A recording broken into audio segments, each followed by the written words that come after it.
The sound of a dusty stagecoach rattling into Bismarck, Dakota Territory, on a sweltering July afternoon in 1878, drew little attention from the townsfolk except for one man.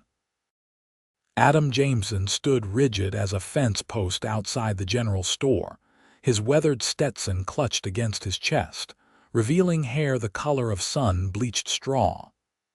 His throat had gone dry as sandpaper as he watched the coach door swing open. He had expected one woman. The advertisement he'd responded to in the Eastern newspaper had mentioned nothing about children. Yet there they were, three small figures tumbling out after a slender woman with copper hair gathered in a neat bun beneath a modest blue bonnet. Adam swallowed hard. This was not what he had bargained for when he'd sent away for a mail-order bride. His ranch, 10 miles outside of Bismarck, needed a woman's touch, certainly, but he hadn't considered the pitter-patter of children's feet across his wooden floors. The woman Josephine Blackett, if the letters they'd exchanged over 6 months were truthful, stood uncertainly beside the stagecoach, one arm wrapped protectively around the smallest child, a girl no older than 4 with the same copper hair as her mother. A boy of about 8 with serious eyes that seemed to take in everything at once stood straight-backed beside her, while another girl, perhaps 6, clung to her mother's skirts. "Mr. Jameson," Josephine called, her voice carrying a slight tremble as her eyes scanned the small gathering of onlookers. Adam stepped forward, his boots raising little clouds of dust from the dry street. He cleared his throat and jammed his hat back on his head. "Mrs. Blackett," he said with a stiff nod. "I see you've brought company." Josephine's face flushed and she lifted her chin. "My letters mentioned my circumstances, Mr. Jameson. I distinctly recall writing about my children after you responded to my advertisement." Adam frowned. He'd received 3 letters from her, and he was certain none had mentioned children. But arguing in the middle of Bismarck's Main Street wasn't going to solve anything. "We've traveled a very long way," she continued, her voice steady despite the uncertainty in her eyes. "If our arrangement is no longer suitable, I understand, but I would appreciate lodging for the night before we determine our next steps." Adam looked at the children's tired faces, and something shifted inside him. He'd built his 4-bedroom house with hopes of filling it someday, hopes that had dimmed with each passing year of solitude. His gaze swept over the small family before him, taking in their worn but clean clothing, their apprehensive expressions. "My house has room for all," he said finally, the words surprising him as much as they seemed to surprise her. "Let me help with your trunks." Relief washed over Josephine's features. "Children, this is Mr. Jameson," she said, her voice softening. "Remember your manners now." The boy stepped forward first, extending a small hand. "I'm Thomas Blackett, sir. I'm 8 years old and I can work hard." Adam shook the boy's hand, impressed by his firm grip. "Pleased to meet you, Thomas." The older girl curtsied slightly. "I'm Mary." "I'm 6.5, she said, her voice barely above a whisper. "And this," Josephine said, gently urging the smallest child forward, "is Elizabeth. She's 4. The little girl stared up at Adam with wide blue eyes, her thumb firmly in her mouth. "Ladies," Adam acknowledged with a tip of his hat. "My wagon's just down the street. I'll fetch your trunks and we'll be on our way." As he loaded their modest luggage into his wagon, Adam couldn't help but wonder what he'd gotten himself into. He was a rancher, not a father. He knew cattle and horses, not children. And he certainly didn't know how to be a husband, having lived alone since his parents died 10 years ago when he was just 20. The children climbed into the back of the wagon while Josephine settled herself on the seat beside Adam. Her hands were folded primly in her lap, her back straight as a board.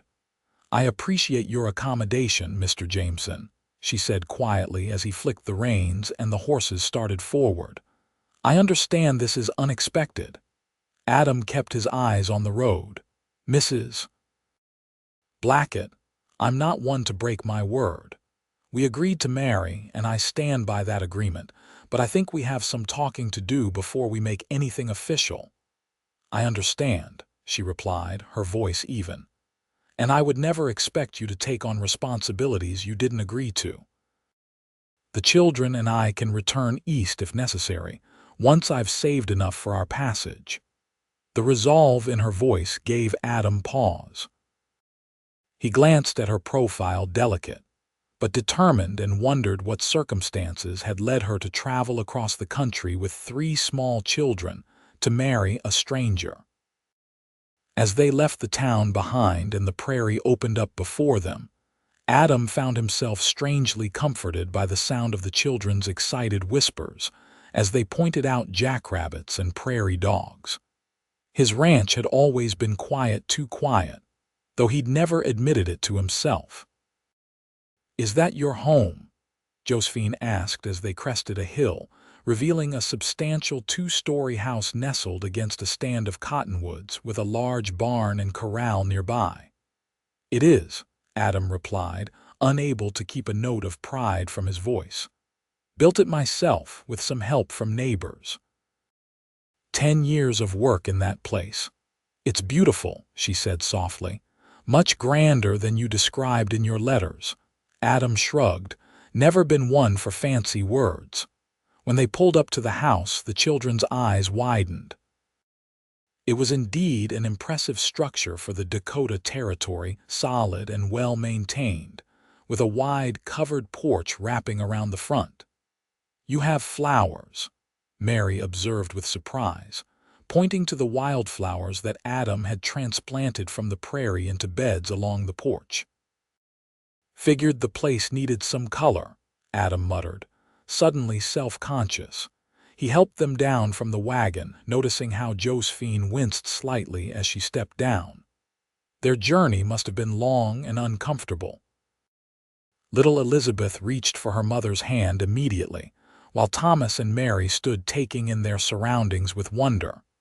"Let me show you inside," Adam said, leading them up the porch steps.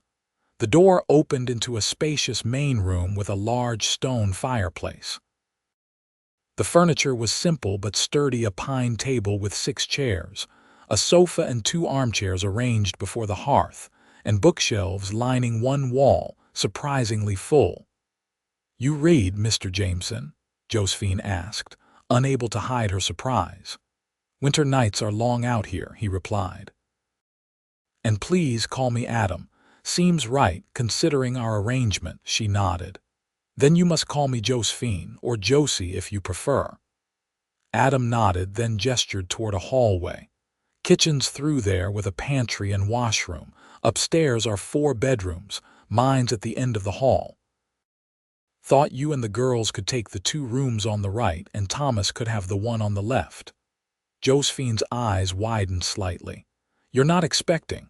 That is, until we're properly married." Adam's face flushed. "No, madam, I mean, Josephine, that's not. I'm not assuming anything. We'll be wed when you're ready if you still want to go through with it after you've had time to settle." Relief visibly washed over her. "Thank you, that's very considerate." An awkward silence fell between them, broken only when Elizabeth tugged on her mother's skirt and whispered loudly, "Mama, I'm hungry." "Of course you are, sweetheart," Josephine said. "It's been hours since we ate." She looked uncertainly at Adam. "If you could show me the kitchen, I can prepare something for the children." "Already got stew on the stove," Adam replied. "Made it fresh this morning, nothing fancy but it's filling." Surprise flickered across Josephine's face again. "You cook?" "Had to learn," he said with a shrug. "Been on my own a long time." As they sat around the table for their first meal together, Adam observed his unexpected guests. Thomas sat straight in his chair, carefully mimicking Adam's posture. Mary kept darting shy glances around the room while Elizabeth needed help from her mother to manage her spoon without spilling. "This is delicious," Josephine offered, breaking the silence. "You're a fine cook." "Kind of you to say," Adam replied. "Though I expect you'll do better once you're settled." "I'm a very good cook," Mary announced proudly. "Mama taught me to make biscuits." Adam's lips twitched. "Is that so? Well, we could use some good biscuits around here." "I can help with the animals," Thomas said earnestly. "I helped at my uncle's farm before." Adam nodded solemnly. "Always need good help with the stock." "What animals do you have?" Mary asked, her shyness seemingly forgotten at the prospect of creatures to meet. "Got about 40 head of cattle, 6 horses, some chickens, 2 milk cows, and a nasty old goat that refuses to die," Adam replied, earning a giggle from the girls. "A goat?" Elizabeth spoke for the first time, her eyes wide. "Name's Methuselah," Adam said. "Ornery as they come, but gives good milk." As the meal progressed, the tension in the room eased somewhat. Adam found himself answering a stream of questions from the children, who seemed to grow more animated with each response. Josephine mostly listened, studying Adam with thoughtful eyes. After dinner, while Josephine helped the children prepare for bed, Adam stepped out onto the porch. The summer evening was cooling rapidly, stars beginning to emerge in the darkening sky. He heard the door open behind him and knew without turning that it was Josephine. "The children are settled," she said, coming to stand beside him at the railing. "They're exhausted from the journey." Adam nodded. "Must have been hard, traveling all that way with 3 little ones." Josephine was quiet for a moment. "Mr. Jameson, Adam, I believe we need to address the confusion about my children. I'm certain I mentioned them in my second letter." Adam frowned. "Second letter never arrived then. Got your first one responding to my inquiry, then what must have been your third agreeing to the marriage." Understanding dawned on Josephine's face. "The mail can be unreliable. I should have been clearer in each letter, not assuming you'd received the previous one." "Explains a lot," Adam agreed. "But what's done is done. You're here now." Josephine took a deep breath. "I should tell you about our circumstances. My husband, Charles, died 3 years ago of pneumonia. He was a bookkeeper in Boston. We were comfortable, but he left substantial debts I wasn't aware of. I tried to make ends meet as a seamstress, but with 3 small children." She trailed off. "Must have been hard," Adam said quietly. "My brother-in-law offered to help, but his idea of help was to marry me himself and send the children to different relatives," she continued, her voice hardening. "I couldn't bear the thought of separating them. When I saw your advertisement seeking a wife to help run your ranch, it seemed like Providence." Adam nodded slowly. "Can't fault your brother-in-law for wanting to marry you," he said awkwardly, then immediately regretted his words when he saw her stiffen. "I mean, you seem like a fine woman. But splitting up the children, that's not right." "No, it isn't," she agreed.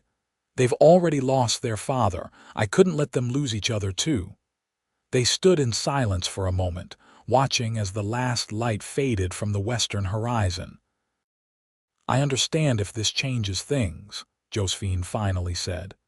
"You advertised for a wife, not a ready-made family." Adam considered his words carefully. "Truth is, Mrs. Blackett, Josephine, I've been alone a long time. Built this house hoping to fill it someday. Doesn't seem right, all these empty rooms." He turned to look at her directly. "I'm not saying it'll be easy. I don't know the first thing about being a father, but I'm willing to try if you're willing to be patient with me." Josephine's eyes glistened in the faint light from the windows. "That's very generous of you." "Not generosity," Adam replied honestly, "just practical. You need a home for your children. I need someone to help make this house into a proper home. Maybe we can help each other." "Perhaps we can," she agreed softly, "but we should take time to be sure." For the children's sake. Adam nodded. Agreed. No rush to the altar. We'll give ourselves time to be certain. As they stood there in the quiet evening, Adam felt a strange sense of rightness settle over him. The day had brought surprises, certainly, but as he listened to the soft sounds of the sleeping house behind them, a home no longer empty, he couldn't bring himself to regret his decision. The first week on the ranch passed in a flurry of adjustments. Josephine and the children rose early each morning, unaccustomed to farm schedules but eager to adapt. Adam found himself modifying his own routines to accommodate his guests, taking time at breakfast to explain the day's work and answer Thomas's endless questions about ranch life. On their fourth morning, Adam entered the kitchen to find Josephine at the stove, her sleeves rolled up as she flipped golden pancakes in his cast-iron skillet. The scent of coffee filled the room, and the table was already set with plates and cutlery he hadn't even known he owned. "Mama's making special pancakes," Elizabeth announced from her seat at the table where she was carefully arranging wildflowers in a jar of water. "Is that so?"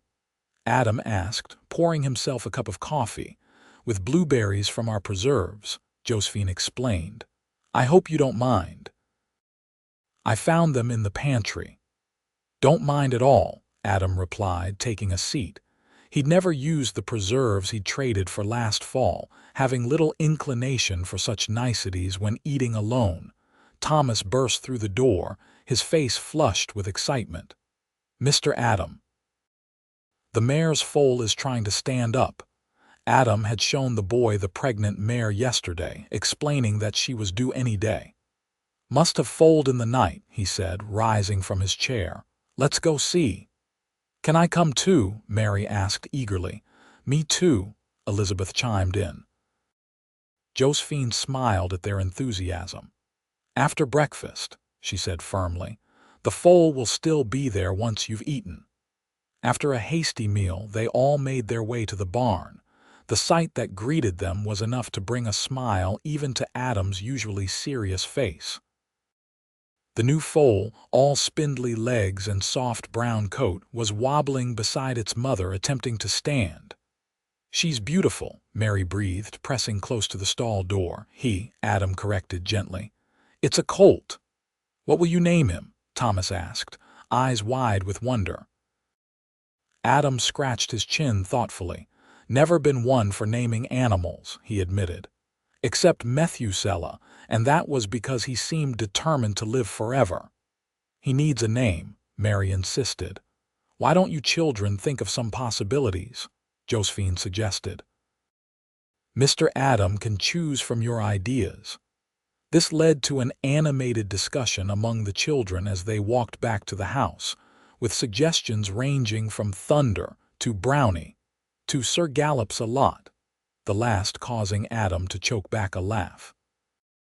Later that afternoon, Adam found Josephine in the garden behind the house, attempting to revive the neglected vegetable patch he'd started years ago but had let go wild. "Need some help?" he asked, approaching cautiously. He'd noticed that she seemed most comfortable when given space to establish her own domain in the house. She pushed a strand of copper hair from her forehead, leaving a smudge of dirt. "I thought I might try to salvage some of these tomato plants," she explained. "And perhaps plant some late beans and squash. The growing season is longer here than in Boston." Adam nodded. "Soil's good, just never had time to tend it properly." "The children and I can manage it," she said. "It would be good for them to have the responsibility, and fresh vegetables would be welcome come fall." "Appreciate that," Adam said. He paused, then added, "Been thinking about what Thomas said this morning, about wanting to help with the stock." Josephine looked up, concern crossing her features. "He's eager to be useful, but he's still quite young. Was thinking he might help with the chickens and Methuselah to start," Adam explained. "Nothing dangerous. Boy needs to learn and seems willing." Relief replaced her worry. "That would be good for him. He's always been responsible for his age. Noticed that, Adam agreed. Got a good head on his shoulders. They fell into a companionable silence as Adam knelt to help her with the weeding. After a few minutes, Josephine spoke again. "May I ask you something personal, Adam?" He nodded, though wariness crept into his expression. "Why did you advertise for a wife? You're—" She hesitated, a faint blush coloring her cheeks. "Not unattractive and clearly successful. There must be eligible women even in a territory this remote." Adam considered the question, his hands continuing their work. "Bismarck's growing, but unmarried women are still scarce out here," he said finally. "And I'm not one for socializing. Easier to write a letter than make conversation at a town dance." Josephine nodded, understanding in her eyes. "You're a private man." "Always have been," he agreed. "My parents were the same way, preferred our own company out here on the ranch." He paused. "But they also taught me that a life needs purpose beyond just work." They had each other. After they were gone, I just had the ranch. Started to seem pointless, building all this with no one to share it or pass it on to. The admission cost him something. Josephine could see it in the tightening of his jaw after he spoke. She wanted to reach out to offer some comfort or connection, but sensed he wasn't ready. "The children have already grown fond of you," she said instead. "Elizabeth asked me last night if you would read her a story sometime. She loves books but can't read by herself yet." Something flickered in Adam's eyes, surprise, followed by what might have been pleasure. "I could do that," he said gruffly. "Not much good at the voices and such, but I could try." "She would like that very much," Josephine assured him. That evening after supper, Elizabeth approached Adam's chair by the fire, a worn copy of children's stories clutched to her chest. He looked up from his newspaper, momentarily startled by her silent appearance at his elbow. "Mama said you might read to me," the little girl said, her voice small but hopeful. Adam glanced at Josephine, who nodded encouragingly from where she sat mending one of Thomas's shirts. He carefully folded his newspaper and set it aside. "All right then," he said, patting his knee awkwardly. "Hop up here." Elizabeth scrambled onto his lap with surprising agility, settling herself against his chest and opening the book. "This one," she said, pointing to a story about a rabbit family. Adam began to read, his deep voice filling the room. At first he read stiffly, conscious of the small, warm weight against him and the eyes of the others in the room. But as the story progressed, he found himself relaxing, even attempting different voices for the characters, which delighted Elizabeth. When he finished, she looked up at him with sleepy eyes. "That was good," she declared. "You do the voices better than Uncle Henry." "High praise," Josephine commented with a smile. Uncle Henry was her favorite reader in Boston. "Well," Adam said, oddly pleased, "we'll have to read another tomorrow night." "Promise?" Elizabeth asked. "Promise," Adam replied, surprising himself with how easily the word came. As the second week on the ranch progressed, they began to establish routines. Mornings found Josephine in the kitchen preparing breakfast while Adam tended to the early chores. Thomas would join him after eating, eager to learn about the animals and farm work.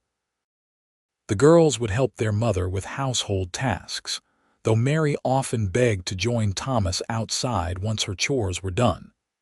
Adam found himself gradually adjusting his schedule to include time with the children.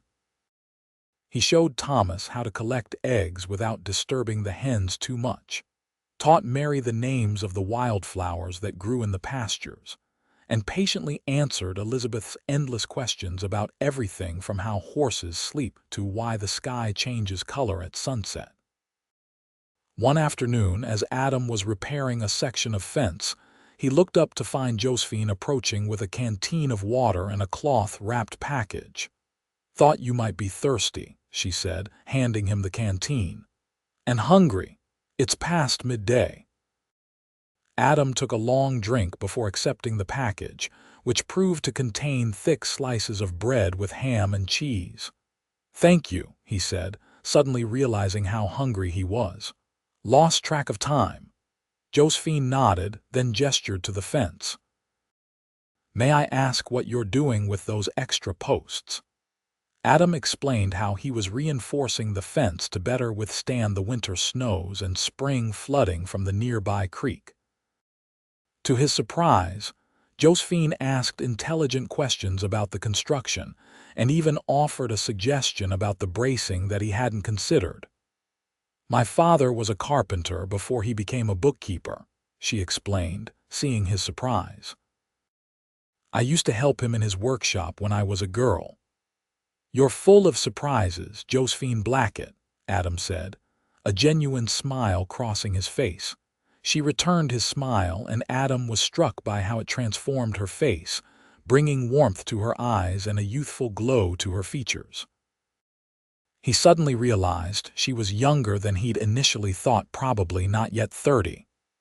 "The children are with Mrs. Peterson," she said, referring to their nearest neighbor, an elderly widow who lived 2 miles down the road.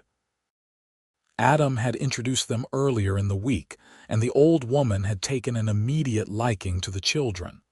She offered to teach the girls to make apple butter today. "That's kind of her," Adam said. "Her apple butter's the best in the territory." Josephine nodded, then hesitated. "I wondered if... That is, I thought perhaps we might take this opportunity to talk more about our arrangement." Adam set down his hammer. "Of course. Should we head back to the house?" "Actually, I thought we might walk," Josephine suggested. "If you can spare the time, it's a lovely afternoon." Adam agreed, and they set off across the pasture toward the creek that marked the eastern boundary of his property. They walked in silence for a while, the late summer breeze rustling through the tall grass around them. "The children seem to be settling in well," Josephine observed finally. "They're good kids," Adam replied, quick to learn, eager to help. "They've taken to you," she said. "Especially Thomas. He talks about you constantly." Adam felt a warmth spread through his chest at her words.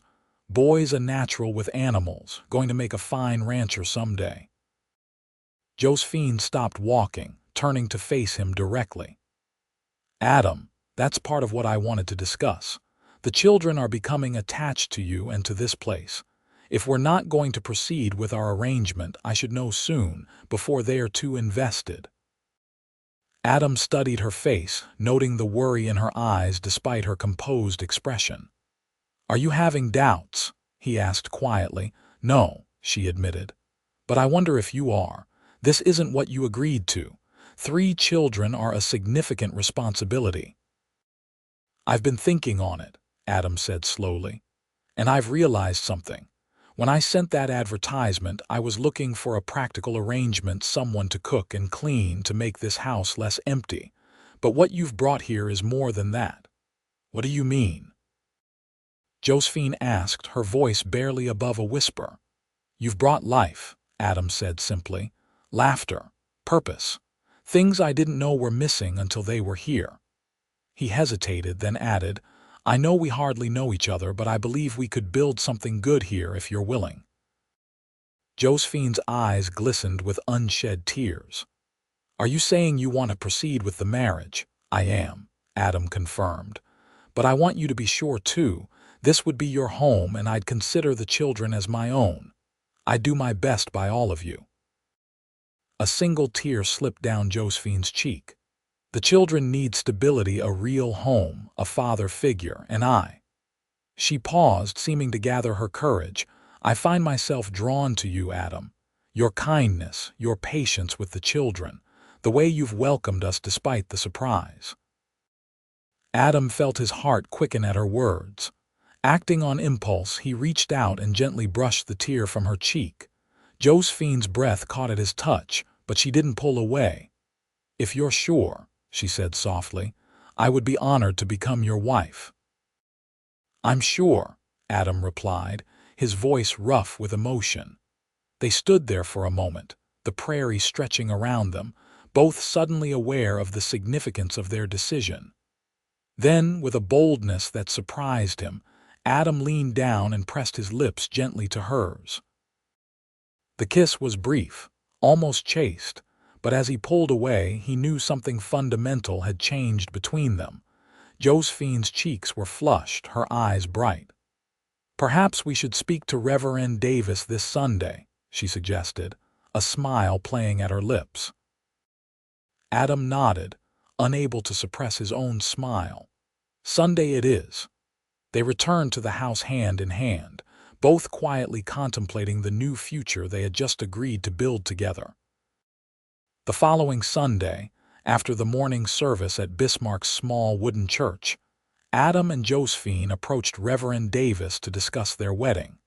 The kindly old minister beamed at them, clearly pleased by the match. "I noticed your lovely family today," he said to Josephine. "Such well-behaved children, and you've chosen an excellent man in Mr. Jameson, one of the most respected ranchers in the territory." "Thank you, Reverend," Josephine replied, a blush coloring her cheeks at the compliment. "We were hoping you might marry us next Sunday after services." "It would be my pleasure," Reverend Davis assured them. "A proper church wedding, I assume, perhaps with a small celebration after." Adam and Josephine exchanged glances. They hadn't discussed the details, having focused primarily on their decision to proceed with the marriage. "Something simple," Adam said. "But yes, here at the church would be fitting." "Wonderful," the Reverend said. "Mrs. Davis will be delighted to help with arrangements. She's always saying we need more celebrations in Bismarck." As they left the church, several of the congregation approached to introduce themselves to Josephine and the children. News traveled fast in small communities, and most were already aware that Adam Jameson had brought home a mail-order bride. "Never thought I'd see the day Adam Jameson took a wife," commented Edgar Thompson, the blacksmith, with a hearty slap to Adam's back. "You're a lucky man. She's a fine-looking woman, and those children are bright as new pennies." Adam nodded stiffly, uncomfortable with the attention but proud to have Josephine at his side. "Luckier than I deserve," he agreed. Martha Wilson, the general store owner's wife, immediately took Josephine under her wing, introducing her to the other women of the community. "We have a ladies' aid society that meets every other Tuesday," she explained. "Nothing formal, just a chance for us women to socialize and work on projects for those in need. You'd be most welcome." "That sounds lovely," Josephine replied, genuinely pleased by the warm reception. "I've missed female companionship." By the time they loaded into the wagon for the journey home, Josephine had received numerous invitations and offers of assistance with wedding preparations. The children, too, had been warmly received, with Thomas already having secured an invitation to go fishing with the blacksmith's sons. "Everyone's very friendly," Josephine observed as they left town behind. "Different from Boston. There I could live in the same building with people for years and barely know their names." "Frontier life makes people depend on each other," Adam explained. "Can't survive out here alone, especially winter storms. It's nice," she said softly, "to feel welcomed." Adam glanced at her, noting the contentment in her expression. "Folks respect hard work and honest living. You and the children fit right in." In the back of the wagon, the children were chattering excitedly about their new acquaintances. Elizabeth had been gifted a small rag doll by Mrs. Davis, which she was proudly showing to her siblings. "Mama, Jenny Davis said they're having a picnic next month for the harvest," Mary reported. "With games and pies and everything." "That sounds wonderful, sweetheart," Josephine replied. "Perhaps we can bake something special to bring." "Can we, Mr. Adam?" Mary asked, leaning forward. "Mama makes the best apple cake." "Reckon we can," Adam said, his lips twitching at her enthusiasm. "And maybe by then you can just call me Adam, or He hesitated, glancing at Josephine. Whatever feels right to you. Josephine understood the unspoken question. They hadn't discussed what the children would call Adam after the wedding. We can talk about that as a family, she said carefully. After the wedding. Adam nodded, appreciating her thoughtful approach. The children had a father, one they presumably remembered, at least Thomas and Mary. He didn't want to presume to replace Charles Blackett in their hearts, but he hoped to earn a place of his own. The week leading up to the wedding passed in a flurry of activity. Josephine altered one of her better dresses for the ceremony, with help from Mrs. Peterson, who turned out to be skilled with a needle. The children were beside themselves with excitement, especially the girls, who took their roles as flower scatterers very seriously. Adam found himself oddly nervous as Sunday approached. He'd faced down blizzards, stampedes, and once even a mountain lion, but the prospect of standing before the community to take his vows left his stomach in knots. It wasn't doubt he was more certain of this decision than anything in recent memory, but rather the significance of the step he was taking. The night before the wedding, after the children were asleep, Adam found Josephine sitting on the porch swing, gazing at the star-filled sky. He settled beside her, the swing creaking slightly under their combined weight. "Beautiful night," he observed. "It is," she agreed. "The stars seem closer here than they did in Boston." They sat in comfortable silence for a few moments, the gentle rocking of the swing soothing. "Are you nervous?" Josephine asked finally. About tomorrow, Adam considered denying it, then decided on honesty. "Some," he admitted. "Not about marrying you," he added quickly. "Just about doing it right. Never been much for public ceremonies." Josephine smiled. "I understand. I feel the same way." She hesitated, then added, "My first wedding was different. A large church, many guests, most of whom I barely knew. Charles's family was prominent in Boston." Adam nodded, trying to imagine Josephine in a fancy Eastern wedding. It was hard to reconcile with the practical woman beside him, who had adapted so quickly to ranch life. "This feels more meaningful," she continued. "Simpler, but more honest somehow." "Couldn't agree more," Adam said, relieved she felt the same way. Another silence fell between them, but it was a comfortable one. Adam found himself marveling at how quickly he'd grown accustomed to Josephine's presence, to having her opinion on matters large and small, to sharing his home and his thoughts with someone who understood. "I have something for you," he said suddenly, reaching into his pocket. "Not much, but I wanted you to have something for tomorrow." He withdrew a small box and handed it to her. Josephine opened it carefully, gasping softly at the simple gold band inside.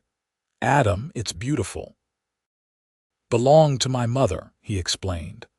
"My father gave it to me before he passed, said to save it for when I found the right woman." He cleared his throat. "If you'd prefer something new—" "No," Josephine interrupted, her eyes shining in the moonlight. "It's perfect. I'm honored you would give me something so meaningful." Impulsively, she leaned over and kissed his cheek, her lips warm against his skin. Adam turned his head, their faces now inches apart, and after a moment's hesitation, he closed the distance between them. This kiss was different from their first, deeper, more certain. Adam's hand came up to cup her cheek, while Josephine's fingers curled into the fabric of his shirt. When they finally parted, both were breathing a little faster. "I should go in," Josephine said softly. "Early morning tomorrow." Adam nodded, rising to his feet and offering her his hand. "I'll see you at the church," he said. "I'll be the nervous-looking fellow at the altar." Josephine laughed, the sound like music in the quiet night. "And I'll be the one walking toward you, certain she made the right choice."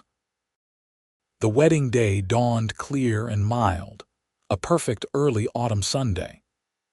Adam and Thomas had ridden ahead to the church, dressed in their best clothes, while Mrs. Peterson came to help Josephine and the girls prepare. The elderly woman had brought a crown of late wildflowers for Josephine's hair. "Every bride should have flowers," she declared, carefully arranging the blossoms among Josephine's copper curls. When they arrived at the church, Josephine was touched to find it decorated with more wildflowers and ribbons, the work of the Ladies' Aid Society. Nearly everyone in Bismarck had turned out for the occasion, filling the small church to capacity. Thomas stood proudly beside Adam at the front of the church, taking his role as best man very seriously. When the doors opened and Mary and Elizabeth entered, scattering flower petals from small baskets, a collective awe rose from the congregation. Then Josephine appeared, and Adam felt his breath catch.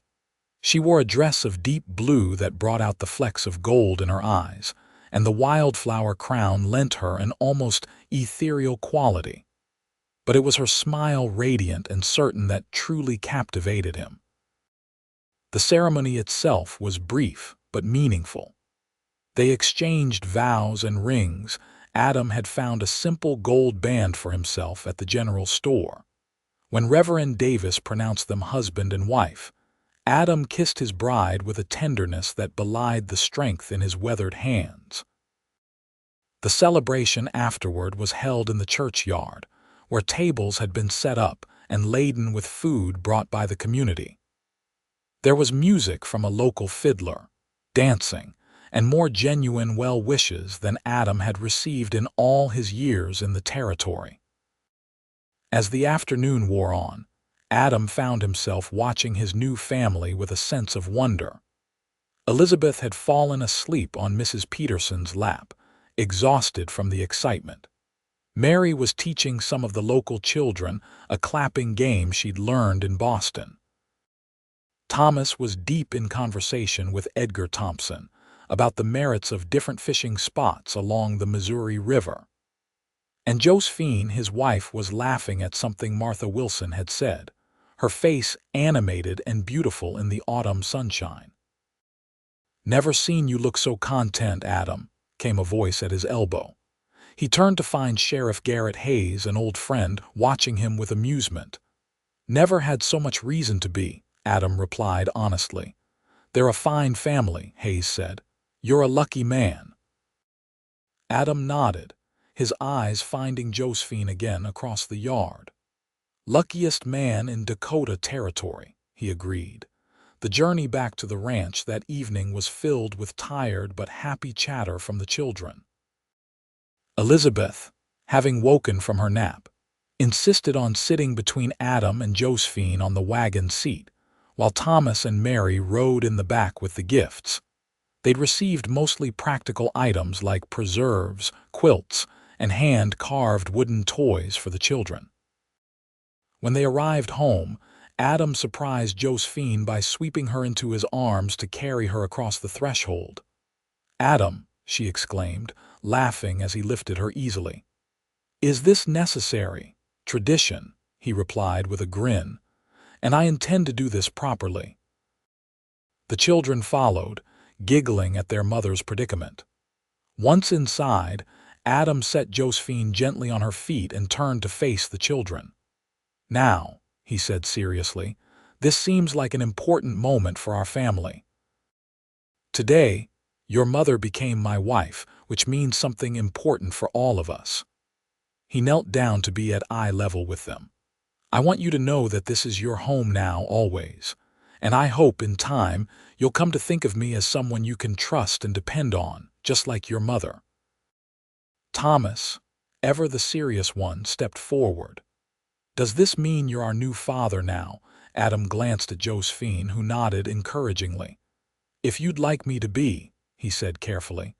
"I know I can't replace your real father, and I wouldn't try. But I would be honored to be a father to you now." "Can we call you Papa?" Mary asked shyly.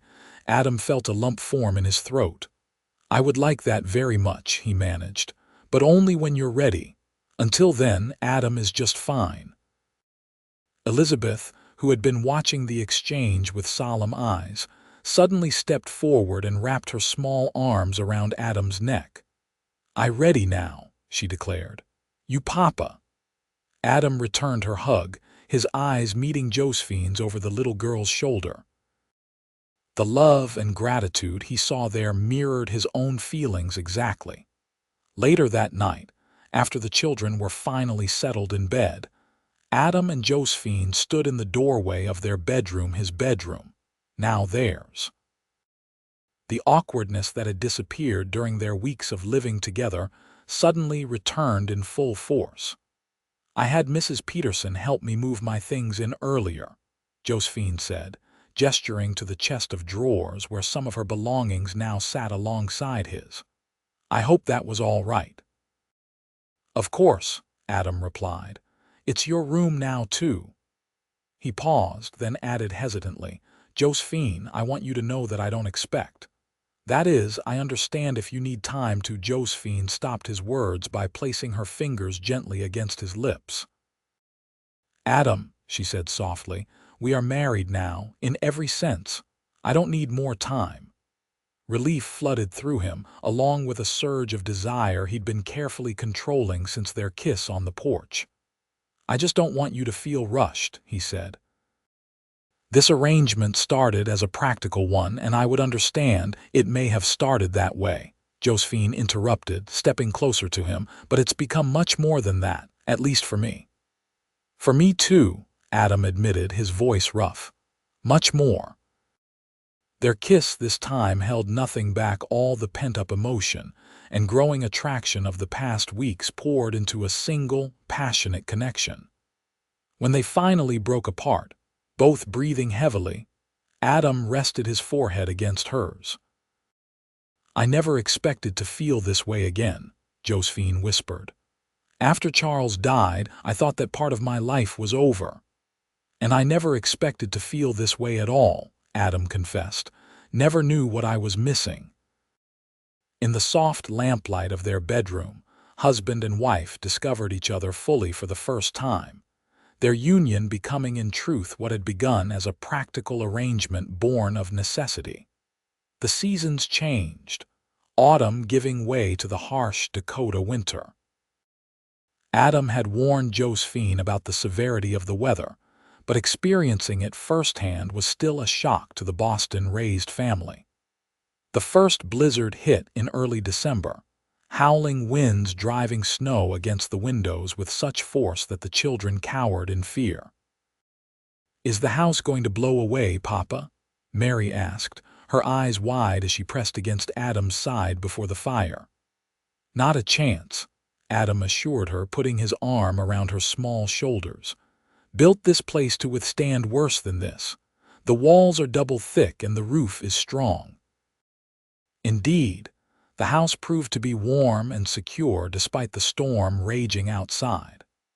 Adam had spent the weeks leading up to winter preparing thoroughly. The woodshed was stacked to the rafters, the root cellar filled with preserved vegetables from their garden and apples from Mrs. Peterson's orchard. The barn was fortified, with extra hay stored for the animals. The long winter evenings were spent in family activities that would have been unimaginable to Adam just a year before. Josephine taught the children to play simple card games. Adam continued his nightly reading sessions, now expanded to include stories for Thomas and Mary as well as Elizabeth. They sang songs, with Josephine's clear soprano leading them while Adam listened, claiming he had no voice for music. Christmas brought new traditions to the ranch. Adam cut a small pine tree from the stand of woods near the creek, and Josephine showed the children how to make decorations from paper, dried berries, and popcorn strings. Adam carved simple wooden toys for each child: a horse for Thomas, a doll for Mary, and a little wagon for Elizabeth. For Josephine, he had secretly commissioned a locket from a jeweler in Bismarck during one of his rare winter trips to town. Inside, he placed a small photograph of the children that had been taken at their wedding. "Adam," Josephine breathed when she opened the small box on Christmas morning. "It's beautiful. "Open it," he urged, and when she did and saw the tiny faces of her children, tears sprang to her eyes. "This is the most thoughtful gift I've ever received," she said, immediately putting it around her neck. Josephine's gift to Adam was equally meaningful, a hand-stitched quilt for their bed. Made from scraps of fabric she'd collected and worked on in secret during the afternoons while he was out with the stock. "Each square has meaning," she explained as he ran his hands over the intricate pattern. "This one is from Mary's old dress, this from the shirt Thomas outgrew. This blue one is from the dress I wore when we first met." Adam was deeply touched by the time and thought she had put into the gift. That night, with the new quilt wrapped around them and the storm howling outside, he held her close and marveled at how completely his life had been transformed in just a few months. "Thank you," he whispered into her hair. "For what?" she asked sleepily. "For answering my advertisement," he said. "For taking a chance on a stranger, for bringing your children all this way." Josephine snuggled closer against his chest. "I think we've both been blessed by this arrangement," she murmured. "More than either of us expected." As winter began to loosen its grip on the prairie, Josephine noticed changes in herself that confirmed what she had begun to suspect. By late March, when the first brave crocuses pushed through the melting snow, she was certain. She chose a quiet evening to share the news with Adam after the children were asleep. They were sitting together on the sofa before the fire, Adam reading a newspaper while Josephine worked on mending Thomas's trousers. "Adam," she began, setting aside her sewing, "I have something to tell you." He looked up from his paper, noting her serious expression. "Everything all right?" A smile bloomed on her face. "Everything is wonderful. I'm going to have a baby." Adam stared at her, the newspaper forgotten in his hands. "A baby," he repeated, as if testing the word. "Our baby." Josephine nodded, watching his face anxiously. "Are you pleased?" For answer, Adam set aside the newspaper and pulled her into his arms. "Please doesn't begin to describe it," he said, his voice thick with emotion. "When?" "Late September, I think," Josephine replied. "Just around harvest time." Adam placed a gentle hand on her still flat stomach, wonder in his eyes. "A baby," he said again, shaking his head in amazement. "Have you told the children yet?" "I wanted to tell you first," Josephine said. "But I think they'll be excited, especially the girls. They've been asking for a baby since Christmas, when Martha Wilson's daughter had her new little one." The next morning at breakfast, they shared the news with the children. Thomas looked thoughtful, considering the implications, while Mary immediately began suggesting names. Elizabeth, now nearly 5, had the most practical question. "Where will the baby sleep?" she asked seriously. "Can it share my room?" Josephine laughed. "The baby will sleep with Papa and me at first," she explained. "But later, yes, perhaps it could share with you or Mary." "Or if it's a boy, with me," Thomas offered, warming to the idea. "I could teach him about the ranch." Adam ruffled the boy's hair affectionately. "You'd make a fine teacher," he agreed, "just like you're learning to be a fine rancher." Indeed, Thomas had taken to ranch life with remarkable aptitude. At 9, he was already trusted with feeding the chickens and helping with the more docile horses. Adam had begun teaching him to ride the previous fall, and he showed natural ability. The news of the coming baby spread quickly through the community, bringing a fresh wave of congratulations and offers of help. Martha Wilson organized a quilting bee to prepare a baby blanket, while Edgar Thompson promised a handcrafted cradle. As spring bloomed fully across the prairie, life on the ranch settled into pleasant rhythms. The cattle were driven to the summer pastures, the garden was planted with Josephine supervising the children's efforts, and the house underwent a thorough cleaning after the long winter confinement. In June, Thomas celebrated his 10th birthday with a fishing expedition to the creek, accompanied by Adam and several boys from neighboring ranches. He returned home sunburned but triumphant, having caught more fish than anyone else. "Papa says I've got a natural eye," he reported proudly to Josephine as she applied cooling salve to his red nose. "Says I might be ready to help with the roundup this fall." Josephine shot Adam a questioning look over Thomas's head. "If your mother agrees," Adam added hastily. "And only for the easier parts. No actual hurting yet." Thomas looked so crestfallen that Josephine relented. "We'll discuss it closer to time," she said. "But you must promise to be extremely careful and follow Papa's instructions exactly." "I promise," Thomas exclaimed, his face lighting up again. As summer progressed, Josephine's pregnancy became more evident. Adam found himself increasingly protective, insisting she rest during the hottest part of the day and recruiting Mary to help more with the household chores. "I'm perfectly capable of continuing my normal activities," Josephine protested one afternoon when Adam found her hanging laundry in the yard. "I know you are," he replied, gently taking the heavy basket from her hands. "But humor me. My mother always said the prairie sun was twice as strong on expectant mothers."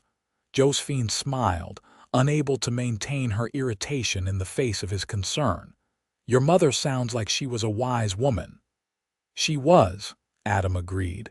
"She would have loved you. All of you," he added, including the children in his glance. It was the first time he had spoken so directly about his parents since their early conversations. Josephine recognized the significance and placed a hand on his arm. "Tell me about them," she encouraged. "The children should know about their grandparents." That evening after supper, Adam shared stories of his childhood on the ranch, how his father had claimed the land when the territory was first opened to settlement, how his mother had insisted on planting the cottonwood trees that now provided shade for the house, how they had worked together to build the life he now shared with Josephine and the children. "Your grandfather taught me everything I know about ranching," he told Thomas. "And your grandmother was the best horse trainer in the territory. She's the one who started breeding the line that gave us Lightning." Lightning was their fastest mare, now the mother of the colt the children had named Thunderbolt. "What happened to them?" Mary asked softly. Adam's face grew solemn. "There was a fever that swept through the territory about 10 years ago. Many people fell ill. My parents both caught it. My mother recovered but was weakened. Then winter came and she developed pneumonia." He paused. "My father never really recovered from losing her. He passed 6 months later." "Just like our father," Thomas observed quietly. "He got pneumonia too." Adam nodded, seeing the connection the boy had made. "It's a hard thing, losing someone you love, but it helps to remember the good times and to know that part of them lives on in the things they built and the people they loved." Josephine reached across the table and took Adam's hand, squeezing it gently. In that moment, their blended family felt more united than ever, bound not just by their present circumstances, but by the shared experiences of loss and renewal. The summer passed in a haze of heat and activity. Adam hired 2 young men from town to help with the ranch work, allowing him to spend more time close to home as Josephine's pregnancy advanced. The fall roundup would be coming soon, and with it, the busy season of preparing the cattle for market and the ranch for winter. On a sweltering August afternoon, Josephine was resting on the porch swing when she noticed a cloud of dust on the horizon, a rider approaching at high speed. She called for Adam, who emerged from the barn and shaded his eyes to look. "Someone's in a hurry," he commented, walking toward the front gate to meet the visitor. As the rider drew closer, Josephine recognized Sheriff Hayes. The lawman reined in his lathered horse at the gate, his expression grim. "Adam," he called, dismounting quickly. "Need to talk to you." Josephine watched as the two men conversed, noting the tension in Adam's posture. After a few minutes, he nodded to the sheriff and returned to the porch while Hayes remounted and rode toward the next ranch. "What is it?" Josephine asked, alarmed by the serious expression on Adam's face. "Nothing for you to worry about," he assured her, sitting beside her on the swing. "Hayes is warning the ranchers about a gang that's been moving through the territory. They've robbed a few homesteads north of here." Josephine's hand went instinctively to her swollen belly. "Are they headed this way?" "Hayes thinks they might be," Adam admitted. "But we're prepared. I'll have the hands stay on the property tonight, and I've got my rifle. Most likely they'll bypass us completely. They've been targeting isolated homesteads, not established ranches." Despite his reassurances, Adam took extra precautions that evening. He checked and loaded his rifle and revolver, secured all the doors and windows, and instructed Thomas to stay close to the house the next day. "Just being cautious," he told Josephine as they prepared for bed. No need to worry the children. But Josephine did worry, lying awake long after Adam had fallen asleep, listening to every creak and rustle in the night. It wasn't until the sky began to lighten with dawn that she finally drifted off, only to be awakened by the sound of men's voices outside. Adam was already up and dressed. "Stay here," he said, reaching for his rifle. "It's probably just the hands, but I want to make sure." Josephine nodded, but as soon as he left the room, she rose and went to the window, peering cautiously through the curtains. She could see Adam on the porch, rifle in hand but pointed at the ground, speaking to three mounted men she didn't recognize. Her heart pounded as she hurriedly dressed, then checked on the children, who were still sleeping peacefully. By the time she made her way downstairs, the strangers were riding away and Adam was returning to the house. "Who were they?" she asked anxiously. "Drovers heading to Bismarck," Adam replied.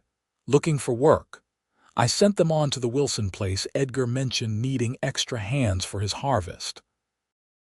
Josephine released the breath she'd been holding. "I thought perhaps." "The gang Hayes mentioned," Adam shook his head. "Not likely to come calling in broad daylight. Besides, Hayes and a posse are patrolling the area. We're safe, Josie." The rest of the day passed uneventfully. The children played in the yard under Josephine's watchful eye while Adam and the hands worked on repairs to the barn roof. By evening, the incident was nearly forgotten, replaced by the usual routines of supper, stories, and bedtime. Josephine was in the kitchen, preparing dough for the next morning's breakfast biscuits, when she heard a soft noise at the back door. Thinking it might be Adam returning from his final check of the animals, she called out, "Is that you, dear? I'm just finishing up here."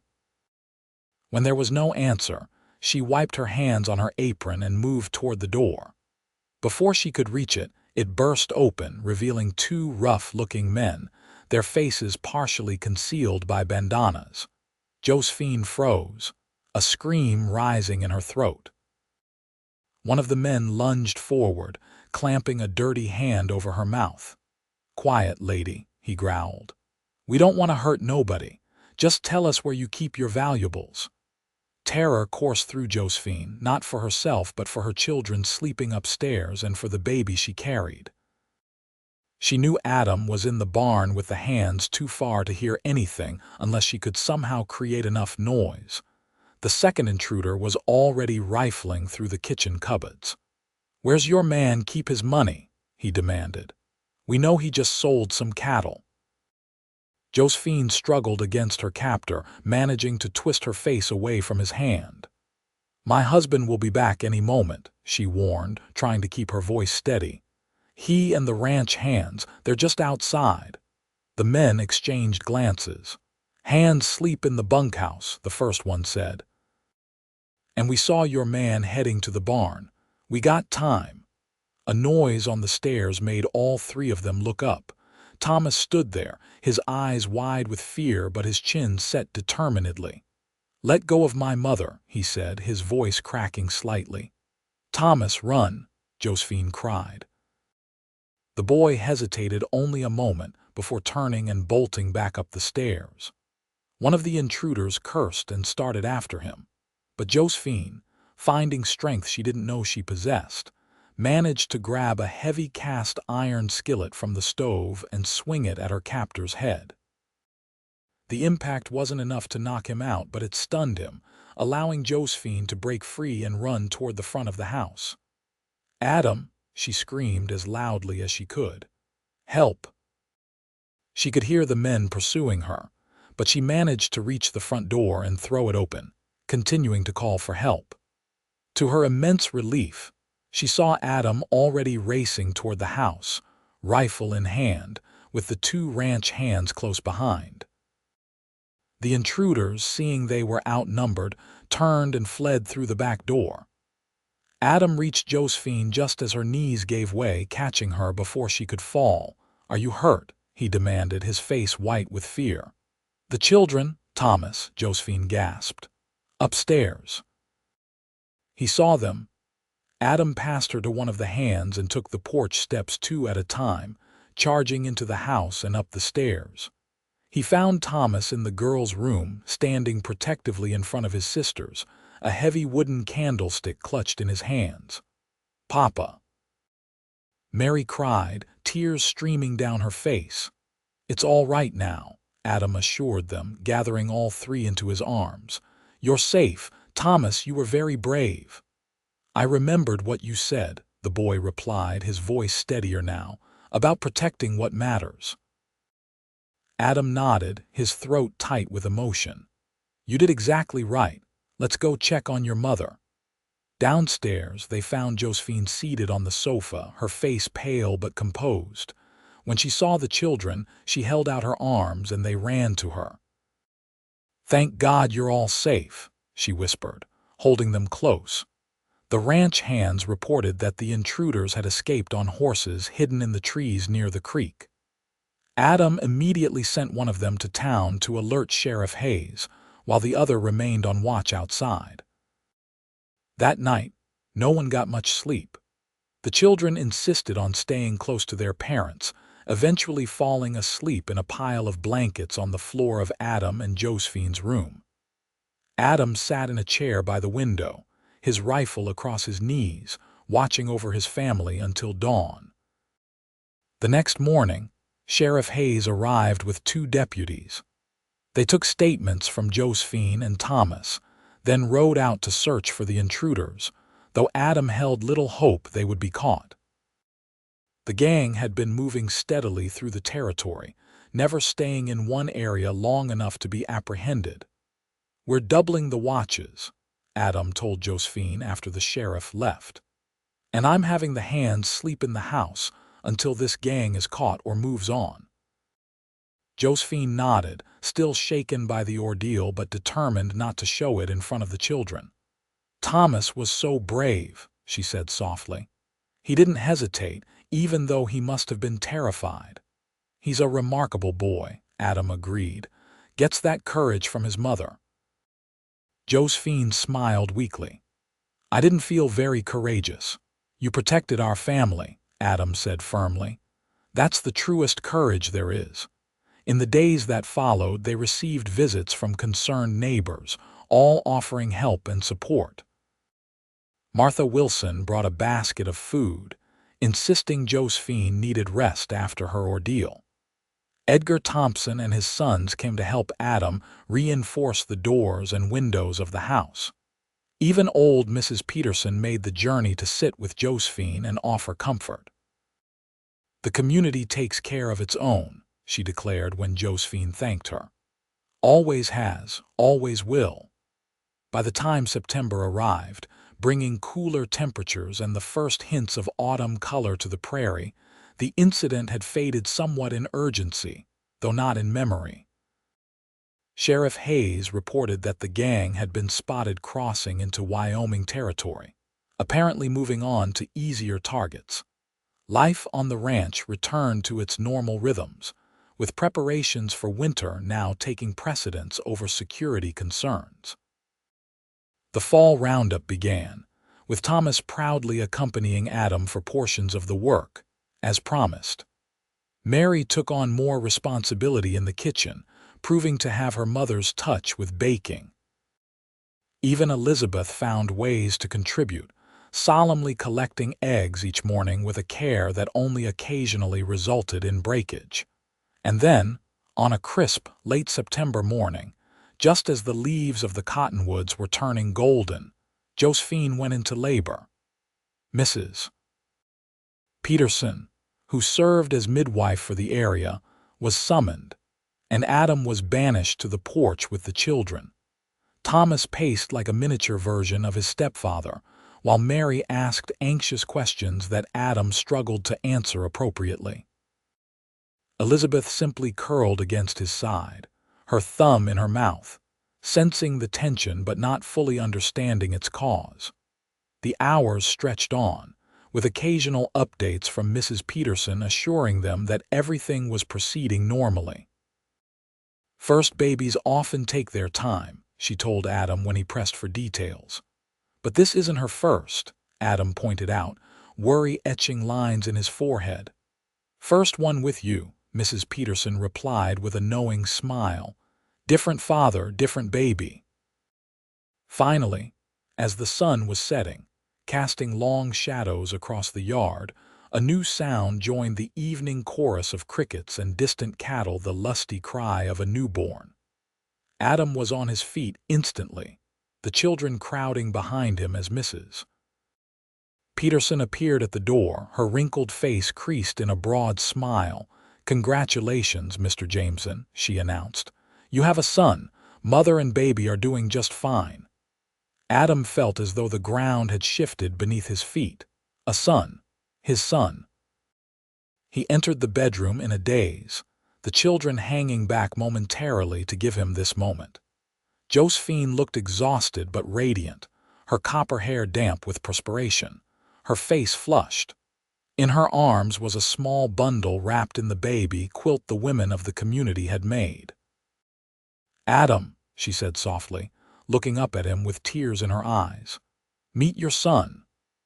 He approached the bed almost reverently, sitting carefully on its edge and peering at the tiny red face nestled against Josephine's breast. The baby had a surprising amount of dark hair, and when he blinked open his eyes, Adam saw they were the same deep blue as his own.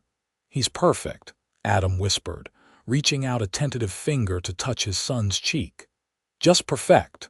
Can we come in now?" Came Mary's impatient voice from the doorway. Josephine laughed. "Yes, come meet your brother." The children crowded around the bed, their faces alight with wonder. "He's so small," Thomas observed. "He's all wrinkly," Mary added. "Baby," Elizabeth stated definitively, reaching out to touch the quilt.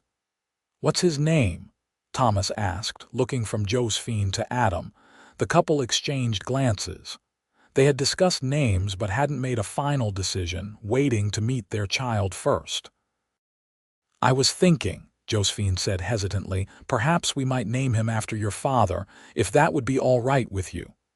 Adam's throat tightened with emotion. "William," he said softly. "William Jameson." "William Charles Jameson," Josephine amended, "to honor both grandfathers." Adam nodded, too moved to speak. "I like it," Thomas declared. "Will for short." "Baby Will," Elizabeth agreed, reaching out to pat the bundle gently. As the family gathered around the newest Jameson, Adam was struck by how far they had all come. Just over a year ago, he had stood alone at the stage station, waiting for a mail-order bride with no idea of the journey that awaited him. Now he sat surrounded by love, a wife, 4 children, a home filled with laughter and purpose. He met Josephine's eyes over the heads of the children and saw in them the same wonder and gratitude he felt. Words weren't necessary between them in that moment. They had both taken a chance on an uncertain arrangement and found, instead, the family they were meant to have all along. In the years that followed, the Jameson Ranch flourished along with the family that called it home. Adam expanded his operations, eventually becoming one of the most successful ranchers in the Dakota Territory. Josephine established a small school on the property, teaching not only her own children but those from neighboring ranches as well. Thomas grew into his role as ranch hand and eventual partner to Adam, showing a natural talent for breeding and training horses that surpassed even his stepfather's skills. Mary discovered a passion for medicine after helping Mrs. Peterson with a difficult birth, eventually traveling east to attend one of the new medical colleges accepting women. She returned to Bismarck as one of its first female doctors. Elizabeth, always artistic, became known for her detailed paintings of prairie life, many of which found their way to galleries in St. Paul and Chicago. Young William, joined 2 years later by a sister they named Sarah, grew up knowing only the love and security of the family Adam and Josephine had built together. The house that once echoed with emptiness became the heart of a thriving community, its doors always open to friends, neighbors, and travelers. And on quiet evenings when the work was done and the younger children were asleep, Adam and Josephine would sometimes sit together on the porch swing, watching the stars emerge above the prairie just as they had that night before their wedding. Did you ever imagine it would turn out like this? Josephine would ask, leaning her head against his shoulder, and Adam, holding the hand of the woman who had arrived with 3 small children and filled his empty house with life, would always answer the same way. "Better," he would say. "It turned out better than I ever could have imagined."